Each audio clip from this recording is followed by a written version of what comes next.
Bonjour, docteur Zaïd Olatunji. Aujourd'hui, nous parlerons du cancer du sein. Le cancer du sein naît au niveau des seins. C'est le cancer le plus répandu chez la femme dans le monde. En Afrique, c'est le deuxième cancer après celui du col de l'utérus. Quelles sont les femmes ou les populations de femmes qui sont les plus susceptibles en fait d'avoir un cancer des seins? Il s'agit en fait des facteurs de risque qui sont essentiellement d'abord l'hyperostrogénie. Les oestrogènes, c'est une substance chimique qui joue le rôle de messager. On en retrouve en grande quantité dans le sang et pendant une longue période, ces femmes sont susceptibles de développer un cancer des seins.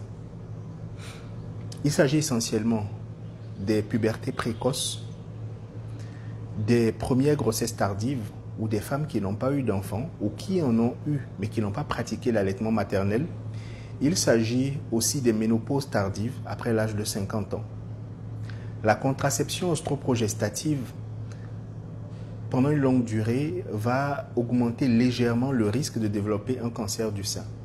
Je sais, ça fait polémique, mais en même temps, celle-ci protège contre le cancer de l'endomètre et celui des ovaires. À côté des facteurs hormonaux, nous avons des facteurs familiaux. Il y a des familles où on retrouve beaucoup de cancers du sein. Sur le plan génétique, la mutation d'un gène, le BRCA1 et 2, en fait, lorsque ce gène mute, la probabilité en fait de développer un cancer du sein est extrêmement élevée. C'est le cas d'Angelina Jolie qui s'est fait enlever ses deux seins parce qu'ils avaient diagnostiqué cette mutation de gène.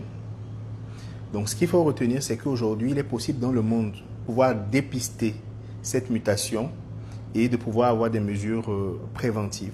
Je vais m'arrêter là en ce qui concerne les facteurs de risque. Dans la prochaine vidéo, nous parlerons du diagnostic et après du traitement et des mesures à prendre pour pouvoir prévenir. Merci, prenez soin de vous.